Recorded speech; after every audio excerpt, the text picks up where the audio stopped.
Alright, here's where things start to feel less like a fight card breakdown and more like a pressure cooker quietly building under the surface of UFC 328.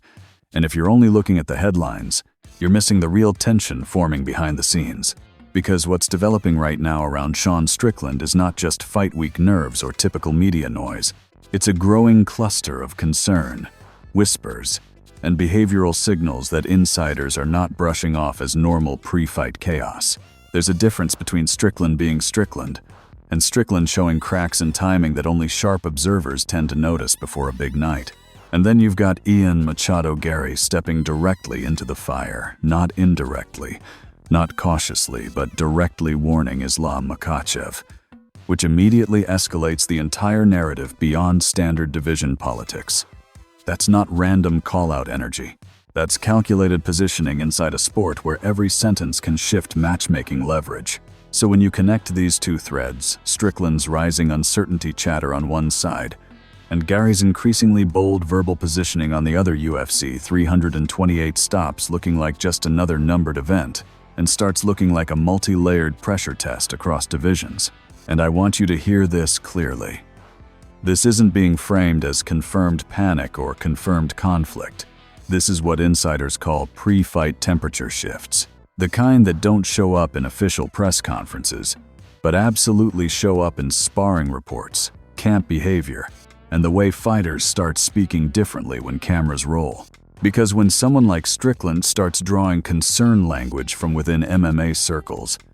and a rising name like Garry starts openly warning a champion like Makhachev, you're not just watching fight promotion anymore, you're watching psychological positioning, division, tension, and narrative control collide in real time. And UFC 328 suddenly becomes more than a card. It becomes a stress test for reputations, momentum, and the thin line between confidence and chaos inside elite MMA. What is building around UFC 328 right now is not your standard fight week buildup, where media obligations and press conferences create predictable storylines. Because if you listen closely to how insiders are framing both Sean Strickland's situation and Makhachev Garry's recent verbal escalation toward Islam Makhachev, the tone is noticeably different, almost like multiple narratives are converging at once and creating a kind of pressure that is not always visible in official promotion material. And that is exactly where the real tension in this event begins to take shape.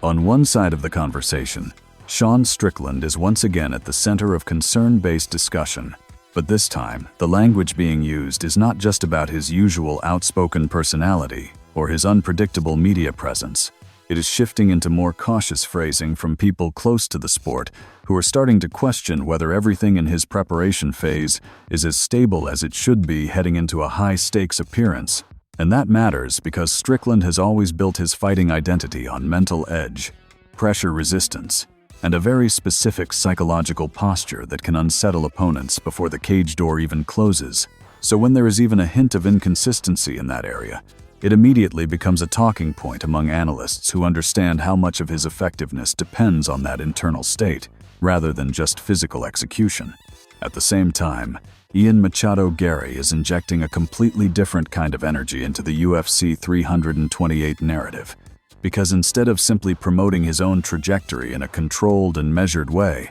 he has begun openly positioning himself in relation to Islam Makhachev, and not in a passive or respectful distance format,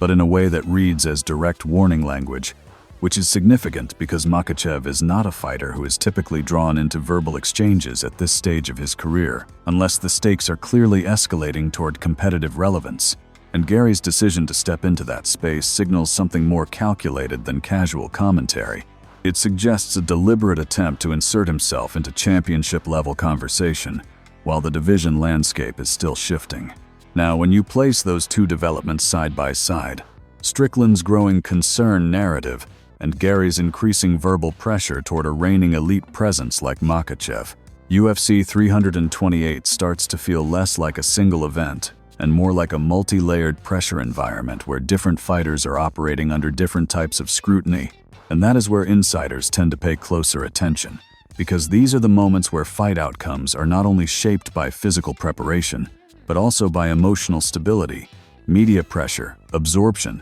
and the ability to maintain identity under external noise. There is also a subtle but important shift happening in how these stories are being discussed within MMA circles. Because the framing is no longer purely about matchups or rankings, it is increasingly about psychological readiness and narrative momentum, which in combat sports often becomes just as important as technical preparation, especially when fighters are entering fights where expectations are high, and any deviation from normal composure becomes magnified under the UFC spotlight. Strickland, for example, has built a reputation on being unaffected by external chaos,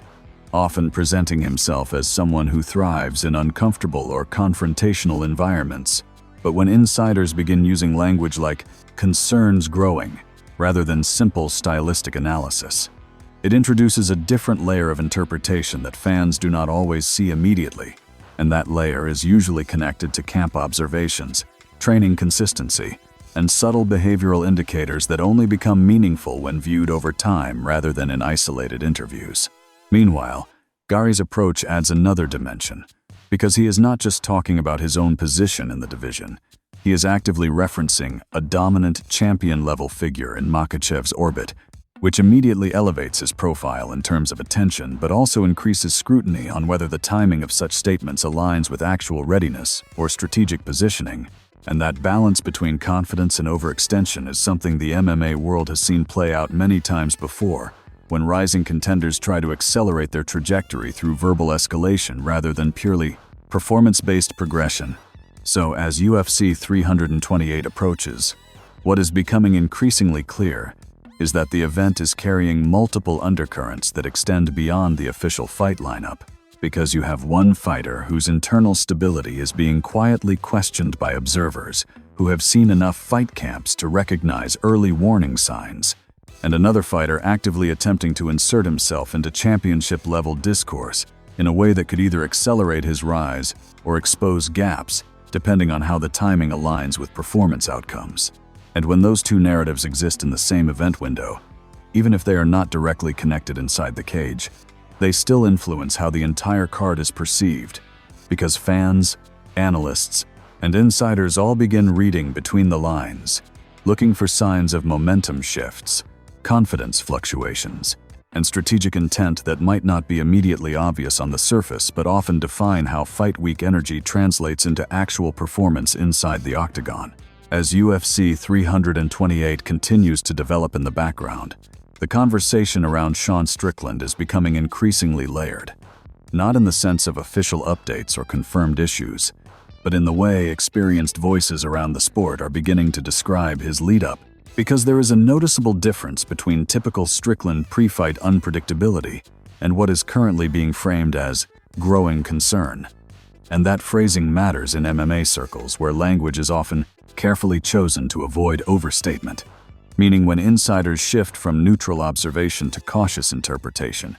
it usually reflects something they believe is worth monitoring more closely than usual. Strickland's entire fighting identity has always been built around psychological pressure, verbal disruption, and a very specific kind of emotional control that allows him to operate in chaotic environments without losing forward momentum. So when any narrative emerges that suggests even minor instability in that mental framework, it immediately draws attention because his effectiveness is closely tied to that internal equilibrium. And unlike many fighters who rely primarily on technical systems or physical advantages, Strickland often fights from a mindset-first approach, where his ability to stay composed under confrontation becomes part of his tactical weaponry, which means any perceived deviation from that baseline becomes a subject of discussion rather than dismissal. At the same time, the Garry and Makhachev thread adds a completely different layer of intrigue to UFC 328's broader narrative,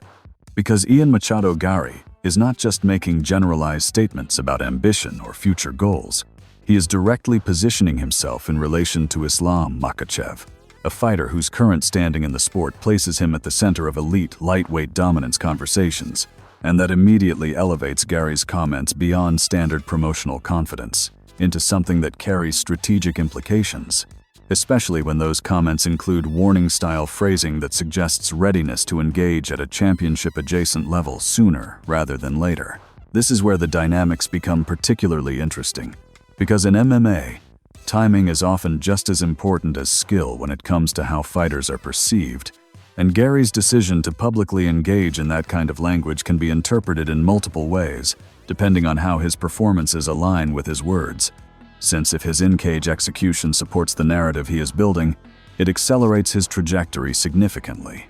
But if there is any disconnect between verbal positioning and competitive output, it tends to create a recalibration of expectations from both fans and matchmakers, who are constantly assessing whether a fighter is advancing in sync with their promotional presence. Meanwhile, Strickland's situation remains more ambiguous, not in terms of confirmed issues, but in terms of how observers are interpreting subtle signals that often only become meaningful in hindsight, because MMA camps are not always publicly transparent environments, and much of what gets discussed internally about preparation quality, sparring intensity, and mental focus rarely reaches official channels. So when phrases like "concerns growing" begin circulating, they usually originate from indirect observations rather than formal statements, which makes them more interpretive in nature but still significant enough to influence how the fight is being viewed leading into UFC 328. There is also a broader context to consider around how narratives like these begin to interact with each other during major fight weeks, because even when fighters are not directly connected in terms of matchup or division, their stories can still converge in the public consciousness,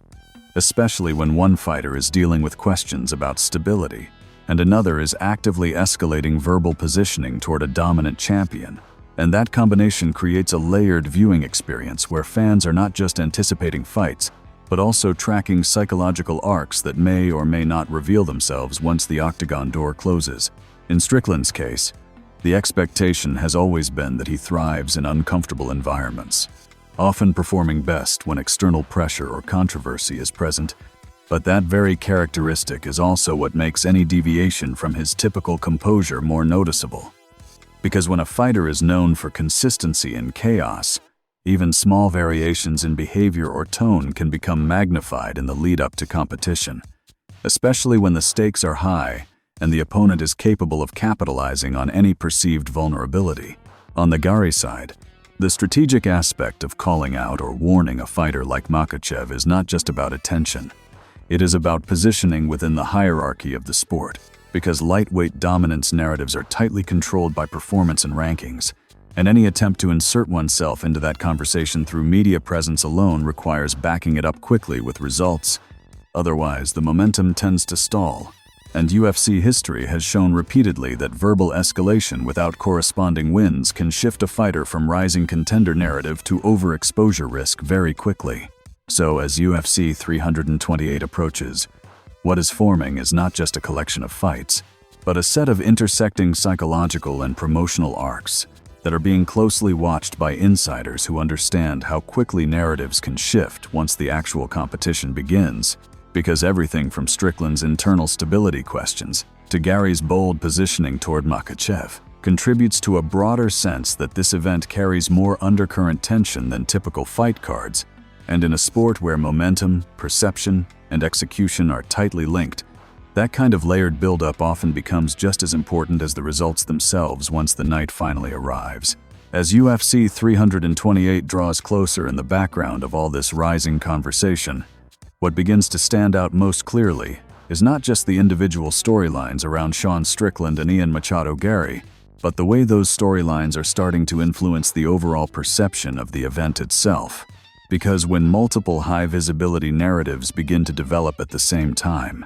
especially ones that involve psychological tension and verbal escalation, the fight card stops being viewed purely as a sequence of matchups and starts being interpreted as a broader pressure environment where every fighter is carrying not only their opponent, but also their own narrative momentum into the octagon. Strickland's situation, in particular, is becoming one of the most closely watched elements of UFC 328, not because there is any confirmed issue being publicly disclosed, but because of how insiders are carefully choosing their words when describing his lead-up. And in combat sports, that distinction is important, because language like concern or growing questions tends to emerge only when there is enough indirect information from camps, training observations, or behavioral patterns to suggest that something is worth monitoring, even if it cannot be officially verified. And that kind of framing naturally changes how analysts and fans begin to interpret his readiness, especially given his established reputation as a fighter who relies heavily on mental sharpness and emotional control to execute his game plan effectively. At the same time, Ian Machado Garry's continued verbal engagement with Islam Makhachev adds another dimension that extends beyond UFC 328 itself, because Makhachev represents a level of competitive dominance that immediately raises the stakes of any public call-out or warning directed toward him. And Garry's decision to step into that conversational space is not something that happens casually in MMA, particularly when fighters are still actively building their position within their own division hierarchy, which means his comments are being read through two different lenses simultaneously, one that sees ambition and confidence, and another that questions timing and strategic pacing in relation to actual competitive readiness. What makes this combination especially interesting is how it reflects a broader trend in modern MMA, where narrative construction has become almost as important as fight execution in shaping a fighter's public trajectory, because fighters are now operating in an environment where perception can influence matchmaking opportunities, promotional visibility, and even short-term career momentum. And as a result, statements made in the lead-up to events like UFC 328 are rarely interpreted in isolation. They are instead evaluated as part of an ongoing strategic positioning process that extends well beyond a single fight week. In Strickland's case, the concern narrative is particularly sensitive because his fighting style and psychological approach have historically thrived in environments where he feels mentally unshaken, often using external pressure as fuel rather than distraction. Which means that any suggestion of instability is not just a general talking point, it is directly tied to how opponents and analysts might assess his vulnerability heading into competition, even if those assessments ultimately prove inaccurate once the fight begins. And that gap between perception and reality is one of the most unpredictable elements in MMA leading into major events. Meanwhile, Garry's positioning toward Makhachev also creates a ripple effect in how UFC 328 is being discussed, because even though they are not directly scheduled to compete against each other at this event, the fact that his comments are entering the championship-level conversation introduces a parallel storyline that sits above the immediate fight card structure. And that type of narrative layering tends to elevate attention across the entire event, since fans begin tracking not only outcomes but also future implications, potential matchmaking pathways, and division-wide shifts that could stem from performances or post-fight reactions. There is also an underlying competitive psychology at play that insiders tend to pay attention to in situations like this, because when fighters begin engaging in high-visibility verbal exchanges, or when concern-based narratives begin circulating around established competitors, it often reflects the early stages of pressure accumulation, where external expectations and internal preparation intersect in ways that can influence performance consistency.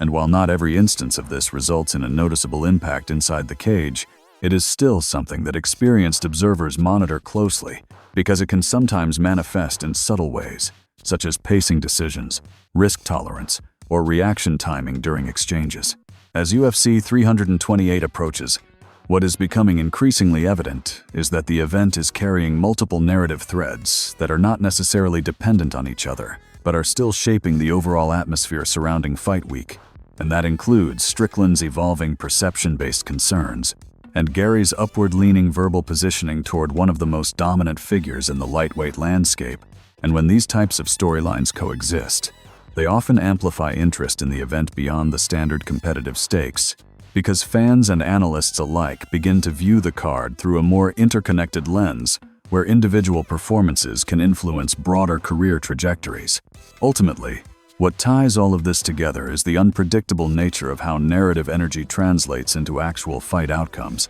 because while speculation and insider framing can shape expectations, they do not determine what happens once the fighters enter the cage. And UFC history is filled with examples where concern narratives proved irrelevant, and verbal escalation either succeeded or backfired, depending entirely on execution, which is why UFC 328 is beginning to feel less like a standard event build-up and more like a convergence point where perception, preparation, and performance are all being placed under equal scrutiny heading into fight night. As UFC 328 edges closer and the noise around it continues to build, what becomes increasingly clear is that this event is not just being shaped by the official fight lineup, but by the emotional and psychological undercurrents running through its most talked-about names. And that includes Sean Strickland's evolving pre-fight narrative, as well as Garry's expanding verbal presence in relation to Islam Makhachev.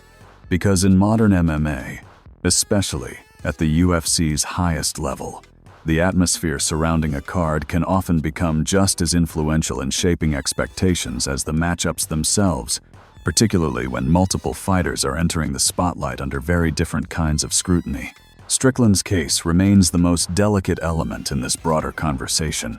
not because there is any confirmed issue affecting his ability to compete, but because the way insiders are framing his preparation has shifted subtly from neutral observation to cautious interpretation. And that shift is often where MMA narratives begin to gain real traction, because when experienced observers start choosing words like concern or questions about camp stability, they are rarely doing so without at least some form of indirect signal from training environments, even if those signals are fragmented or incomplete. And that creates a situation where perception begins to develop ahead of confirmation, which is a familiar dynamic in high-level fight week discourse. At the same time, Garry's positioning continues to add a different kind of energy to the UFC 328 conversation, because his direct engagement with Islam Makhachev introduces a layer of ambition that goes beyond simple promotional commentary and instead reflects an attempt to insert himself into elite championship-level discourse at a moment when his own career trajectory is still actively developing. And that kind of verbal escalation is always a calculated risk in MMA, because it can accelerate visibility and opportunity if backed by performance, but it can also create heightened scrutiny if there is any gap between expectation and execution when the cage door closes. What makes these two narratives particularly interesting when viewed together is how they reflect two very different psychological pressures operating within the same event window, with Strickland representing a fighter whose effectiveness is often tied to internal equilibrium and mental clarity under external chaos, while Garry represents a fighter actively seeking to expand his competitive identity into higher tiers of discussion through both performance and narrative positioning. And when those two approaches exist simultaneously within the same event environment, it creates a layered backdrop where every performance is interpreted not only in isolation but also in relation to broader career momentum and perceived trajectory. From an analytical standpoint, UFC 328 begins to resemble more than just a collection of fights, because the presence of these intersecting storylines introduces a kind of narrative density that changes how the event is being discussed in advance, especially among insiders who track not just rankings and matchups, but also the psychological and strategic conditions surrounding fighters heading into competition. And in this case, the conversation is increasingly focused on readiness, timing, and the alignment between public persona and internal preparation, all of which are variables that can influence how fighters perform under the unique pressures of UFC-level competition. Strickland's situation, in particular, highlights how fragile the perception-performance balance can be in MMA, because his fighting style and success have often relied on a specific mental state that allows him to operate without hesitation in chaotic exchanges. And when that state is even slightly questioned by external observers, it immediately becomes a talking point, not necessarily because it reflects a confirmed problem, but because it introduces uncertainty into a fighter whose greatest strength has often been his perceived psychological stability, and uncertainty at that level of competition is always enough to shift how opponents and analysts frame a matchup. Meanwhile, Garry's continued engagement with Makhachev introduces a longer-term strategic layer that extends beyond UFC 328 itself, because statements directed at dominant champions are rarely without consequence in terms of future matchmaking perception. And while confidence is a necessary component of elite competition, timing is equally important, because the UFC ecosystem tends to reward fighters who align their verbal positioning with consistent in-cage validation, and any disconnect between those two elements tends to be quickly reassessed by both fans and matchmakers once real competition resumes. So as the event approaches, what is forming around UFC 328 is not a singular narrative, but but a convergence of psychological, promotional, and competitive threads that are interacting in real time, creating an environment where fighters are not only preparing for their opponents but also navigating the weight of expectation, interpretation, and projection that comes with being part of a high-profile card. And in situations like this, even small shifts in tone or performance readiness can become amplified through the lens of pre-fight analysis. Ultimately, what makes UFC 328 worth watching through this particular lens is not just the fights themselves, but the way the surrounding narratives may influence how those fights are perceived both before and after they happen. Because in modern MMA, especially at the UFC level, the difference between a standard event and a heavily discussed one often comes down to the accumulation of storylines that build pressure, expectation, and intrigue simultaneously. And right now, Strickland's uncertainty narrative and Garry's aggressive upward positioning toward Makhachev are two of the clearest examples of how that kind of layered buildup can shape the entire atmosphere of a fight week long before the first punch is ever thrown. If UFC 328 has taught you anything so far, it's that the real story isn't only in the official fight announcements, it's in the tension building underneath them. Sean Strickland's situation is being watched more closely than usual. Ian Garry's words toward Islam Makhachev are adding pressure to an already loud landscape, and together they're shaping an event that feels heavier than a standard fight card. But here's the key point. None of this is settled yet. That's exactly why it's worth staying locked in. In MMA, momentum can flip fast. Narratives can collapse in a single round, and what looks like concern or confidence on the outside often gets completely rewritten once the cage door closes. UFC 328 isn't just about who wins or loses on paper. It's about who carries their story into the octagon and actually backs it up when it matters. And right now, both Strickland and Garry sit right in the middle of that pressure zone where reputation, timing, and performance all collide. If you're following this for the drama, the strategy, or the shifts in fighter momentum, this is one of those cards where paying attention early actually matters, because by the time fight night arrives, the narrative you're seeing now might not be the one you end up with after the final bell.